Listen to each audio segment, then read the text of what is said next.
మార్కెట్లో ఇన్వెస్ట్ చేసి మీ డబ్బులు డబుల్ చేసుకోవాలనుకుంటున్నారా? విజయవాడలో జరిగే సుందరరామిరెడ్డి గారి లైవ్ సెమినార్ కి అటెండ్ అవ్వండి. సార్ నమస్తే సార్, గిరిబాబు గారు. నమస్తే అండి.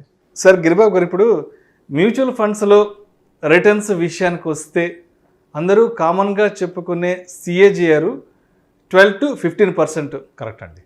అసలు ఎంత పర్సంటేజ్లో రిటర్న్స్ వస్తే మనం కరెక్ట్ రిటర్న్స్ని అందుకున్నట్లు? అయితే ఒకప్పుడు అసలు ఈ రిటర్న్స్ అనేవి ఏ విధంగా ఉండేటివి? ఈ రిటర్న్స్ పట్ల పబ్లిక్ మైండ్ సెట్ కూడా ఒకప్పుడు అసలు ఎలా ఉండేది? చాలా మంచి క్వశ్చన్ అడిగారండి. నార్మల్గా 12 to 15% రేట్ ఆఫ్ రిటర్న్ అనేది మీకు కాంపౌండింగ్ ఫ్యాక్టర్లో చాలా మంచి రిటర్న్ అది. సో నార్మల్గా దీనికి ఒక క్యాల్కులేషన్ చెప్తాను. మీ దగ్గర ₹1,00,000 ఉన్నాయి. మీరు తీసుకెళ్ళి safest bank PSU, state bank of India, దాంట్లో డిపాజిట్ చేయండి.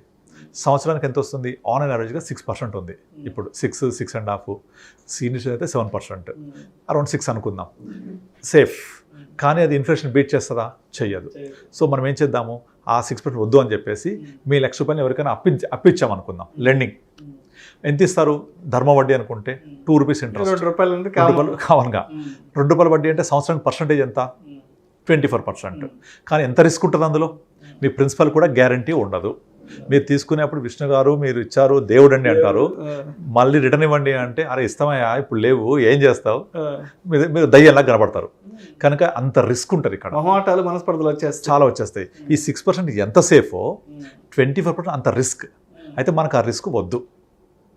మనం ఏం చేద్దామంటే అంత రిస్క్ ఉన్న 24% వద్దు, ఇంత సేఫెస్ట్ ఉన్న 6% వద్దు.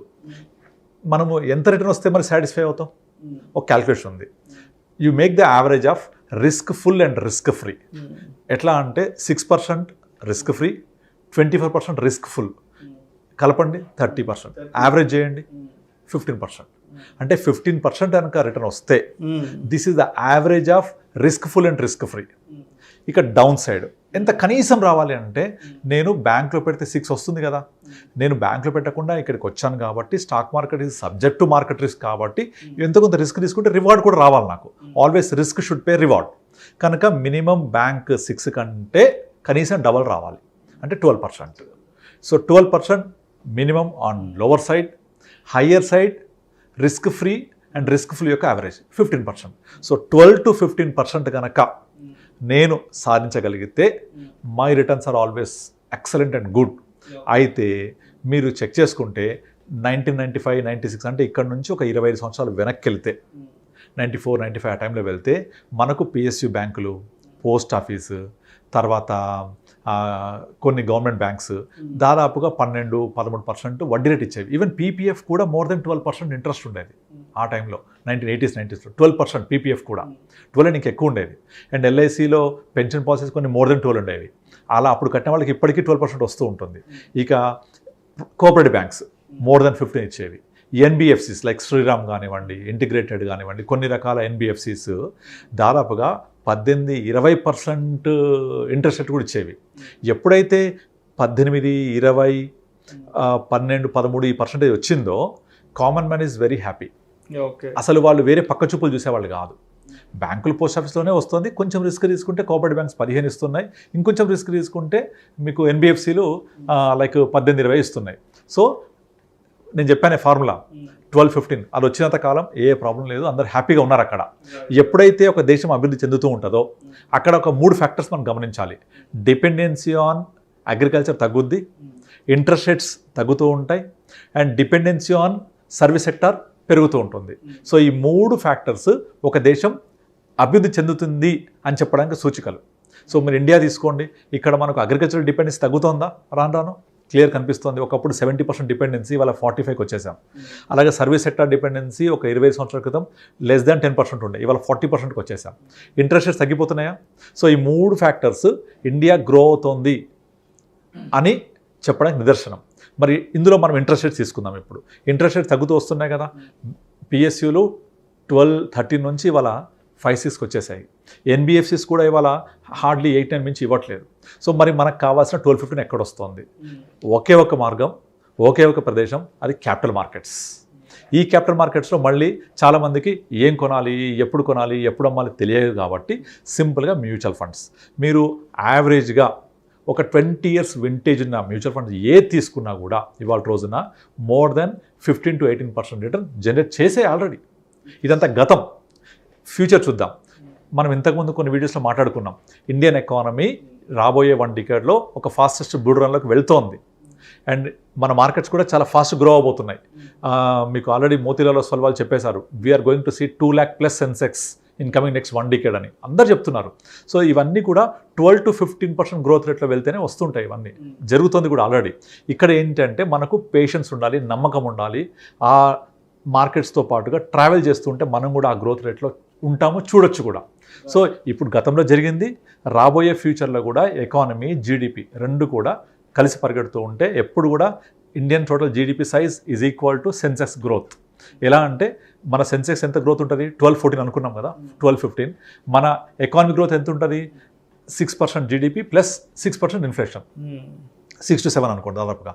So Sensex growth is equal to GDP plus inflation. GDP plus inflation 12 to 14, Sensex growth rate అంతే. ఇది వచ్చిందనుకోండి ఆటోమేటిక్గా మనము అక్కడే ఉంటాం కదా, మనకు కావాల్సిన రిటర్న్ అక్కడ దొరుకుతుంది కదా.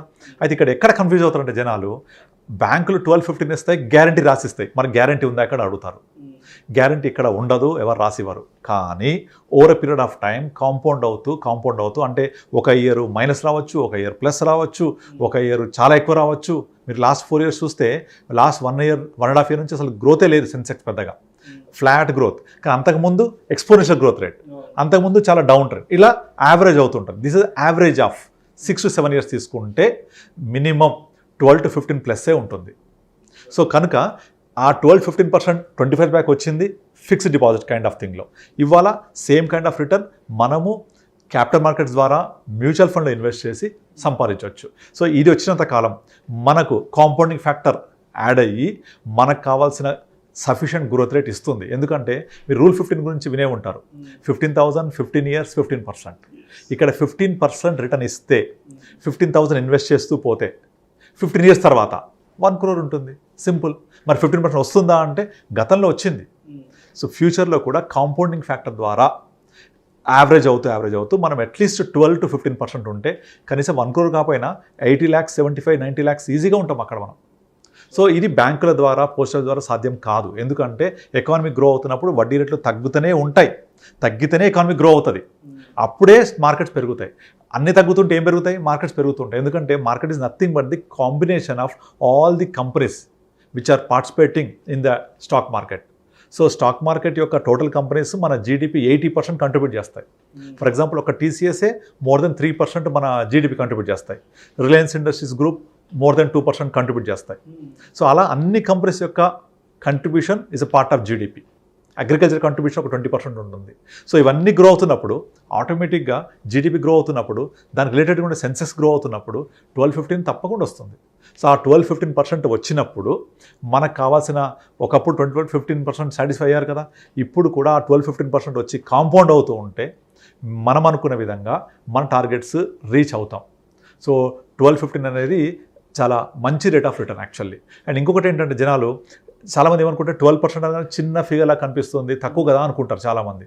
కానీ ఇది కాంపౌండింగ్ ఫ్యాక్టర్లో equal to more than 18% of simple interest.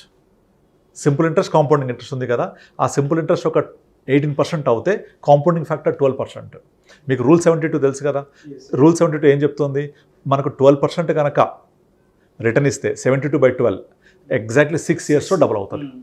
6 yearsలో double అవుతుంది. అంటే 6 years డబుల్ అంటే మన 100 రూపాయలు 6 yearsకి డబుల్ అవుతుంది. సో అంటే కాంపౌండింగ్ 12 చూడండి, అంటే 6 years 12 అంటే ఎంత రావాలి, 72% రావాలి. కానీ 100% అయిపోద్ది బికాజ్ ఆఫ్ కాంపౌండింగ్ ఫ్యాక్టర్. అంటే మనకు simple interest more than 18% workout అయినట్టు. సో కనుక 12-15 is not at all a small rate of interest, definitely will create wonders over period of time. And ఇంకొకటి పాయింట్ ఏంటంటే పోను ఈ గ్రోత్ రేట్ కూడా తగ్గే అవకాశాలు ఉంటాయి. ఎందుకంటే ఎకానమిక్ గ్రోత్ రేట్ తగ్గుద్ది పోను. లైక్ అంటే పోను అంటే ఒక 10-15 years అవుతుంది. ఇప్పుడు యూఎస్ఏ గ్రోత్ రేట్ ఎంత ఉంటుంది, హార్డ్లీ 3% 4%. ఇన్ఫ్లేషన్ కూడా చాలా తక్కువ ఉంటుంది. అడ్వాన్స్ కంట్రీస్ ఏది తీసుకోండి, జపాన్ తీసుకోండి, జపాన్లో గ్రోత్ రేట్ ఎంత ఉంటుంది, హార్డ్లీ 1-2%. వాళ్ళ యొక్క జీడిపి గ్రోత్ రేట్ మైనస్లో ఉంటుంది ఒక్కోసారి కొన్ని క్వార్టర్స్లో. కనుక అవన్నీ కూడా 3-4%కి వచ్చేసాయి. India is the only country where GDP growth rate is more than 7%, inflation is more than 6%. ఈ రెండు 6+ ఉన్నప్పుడు మన మార్కెట్స్ అలా పెరుగుతూ ఉంటాయి. ఇవన్నీ కూడా రాబోయే 2-3 డికేట్స్లో తగ్గిపోతే మన గ్రోత్ తగ్గుతుంది ఫ్యూచర్లో. కనుక ఇప్పుడు ఈ 10 years 15 years is the golden period investors చేసుకోవడానికి. ఇక తర్వాత ఈ 12-15 కూడా వచ్చే అవకాశం తగ్గిపోతాయి, రావు. మనం కూడా అడ్వాన్స్ కంట్రీస్ లాగా 6% సమయంలో సెటిల్ అయిపోతాం. అప్పుడు ఇంట్రెస్ట్ రేట్స్ ఇంకా తగ్గిపోతాయి, 2%కి వచ్చేస్తాం ఇంట్రెస్ట్ రేట్స్. ఇప్పుడు జపాన్ తీసుకోండి, interest rate is negative. UK interest rate is hardly 0.3, 0.1. ఇంకా గ్రోత్ ఏముంటుంది? సో అట్లా అనమాట. సో మీరు ఇంట్రెస్ట్ రేట్స్ గురించి ఆలోచించినప్పుడు తగ్గిపోయినా కూడా ప్రాబ్లం లేదు. Similar kind of return or చాలా మంచి రిటర్న్ ఇక్కడ వస్తుంది క్యాపిటల్ మార్కెట్స్లో. Thank you sir, thank you so much. Thank you అండి.